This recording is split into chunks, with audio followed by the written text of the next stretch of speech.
बादब बामुलाहज़ा में मैं फ़ज़ल इमाम मलिक। रेल की बातें की थी हमने बात इस अपने इस कार्यक्रम में, और पीयूष गोयल जो हमारे रेल मंत्री हैं, मोदी सरकार में मंत्रालय की जिम्मेदारी वो संभाल रहे हैं, उनका भी जिक्र किया था।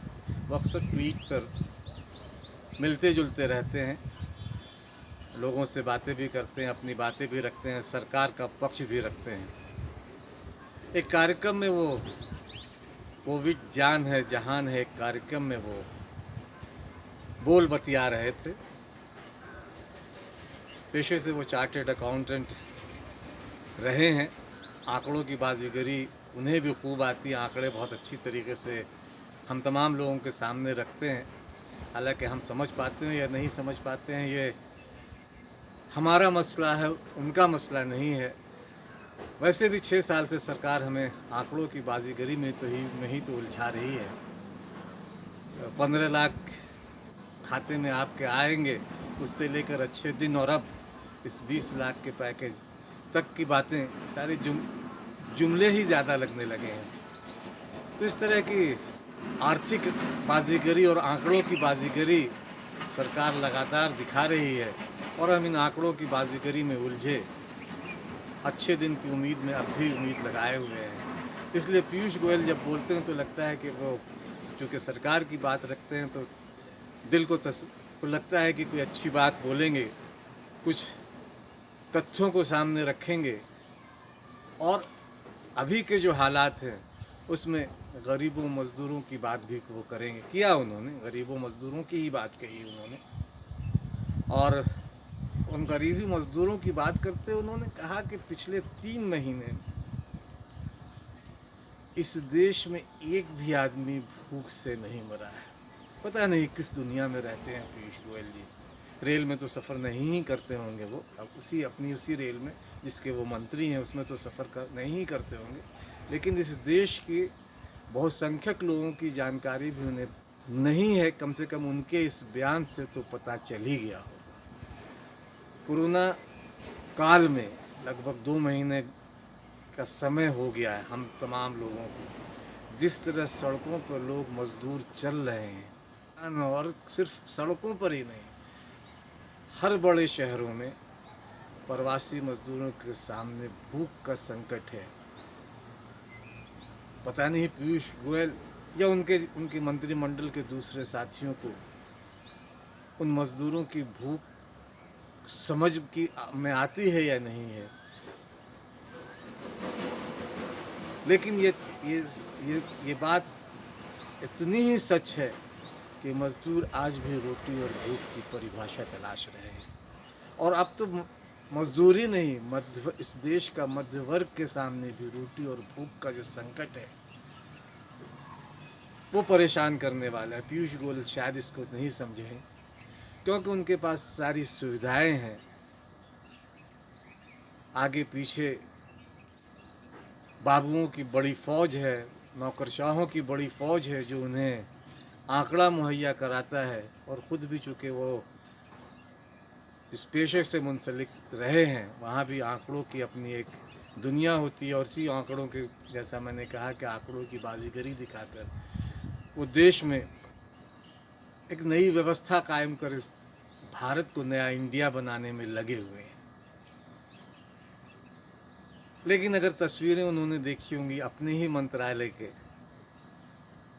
अपने ही रेलवे के प्लेटफॉर्म पर कुछ लोगों को भूख से परेशान कुछ लोगों को बिस्कुट के कुछ पैकेटों के लिए आपस में जूझते हुए, एक दूसरे से छीना झपटी करते हुए, पता नहीं उनकी भूख की परिभाषा कहाँ गई होगी। ये जान है जहाँ का फार्मूक में जो उन्होंने ये प्रवचन दिया कि किसी की मौत भूख से नहीं हुई, उन्होंने इसे देखा या नहीं देखा। क्योंकि देखने का काम उनका नहीं होता, उनका काम सिर्फ बयान देने का होता है, बोलने का होता है।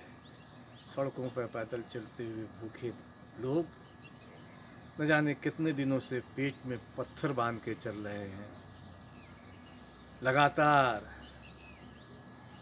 हज़ारों किलोमीटर, सैकड़ों किलोमीटर रोज़ चल रहे हैं, उनकी भूख को कभी महसूस किया होता पीयूष गोयल जी ने, तो शायद ये बात नहीं कहते कि इस देश में 3 महीने में भूख से मज़दूरों की मौत नहीं हुई। कई मौतें हुई हैं। अगर आप आंकड़े जुटाएं इस कोरोना काल के संकट में, वो खबरें नहीं आ रही है कि भूख से कितनी मौतें हुई, लेकिन कई लोगों ने आत्महत्या की। कईयों की कहानियां हैं कि भूख ने उन्हें किस तरह से परेशान किया और वो दम तोड़ दिया। एक गुरुद्वारे की एक तस्वीर गुरुद्वारे के सामने आई कि बैठा हुआ लोग था। बैठे हुए लोग को जब लंगर बांटा गया तो अचानक एक शख्स के हाथ में रोटी आई और फिर वो वहीं ढह गया। रोटी उसके सामने पड़ी हुई है और वो आदमी निष्प्राण है।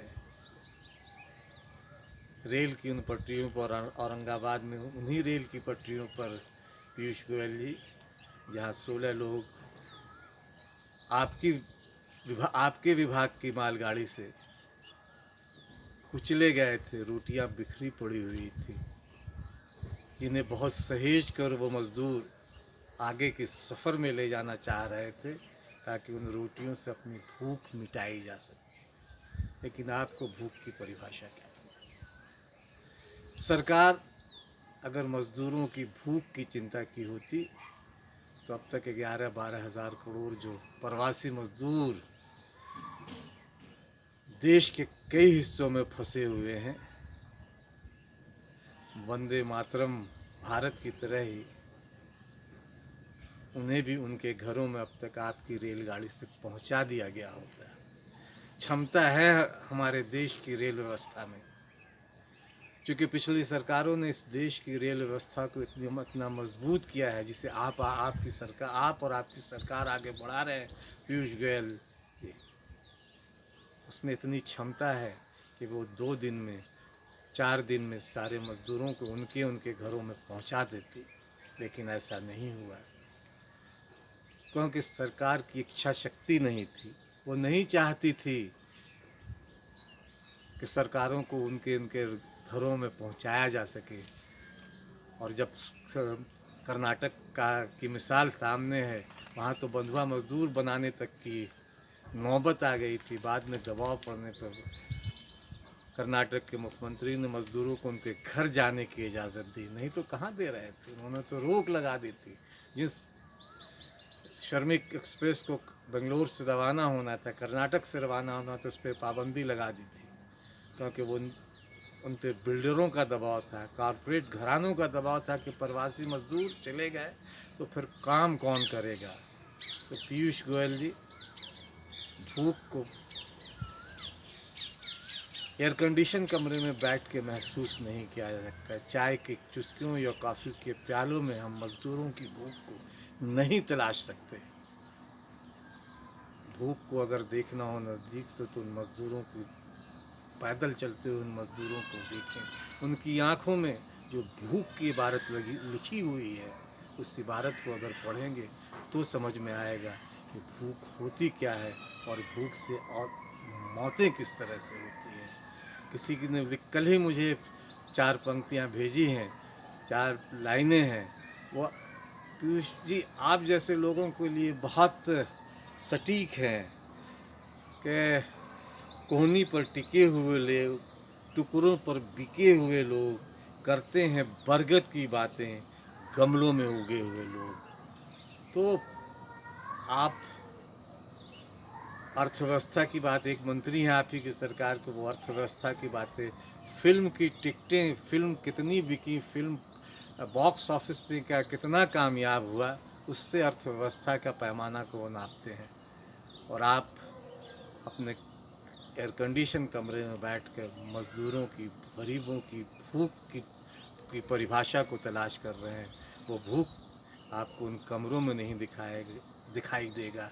अगर भूख को देखना है तो गाँव में जाइए, सड़कों पे जाइए, झुग्गी झोपड़ियों में जाइए, और उन मध्य वर्ग लोगों के घरों में भी अब जाइए जो पिछले 40-45 दिनों से घरों में बंद हैं और जिनके बच्चों की नौकरियां या तो छिन चुकी हैं या छिनने की कगार पे है।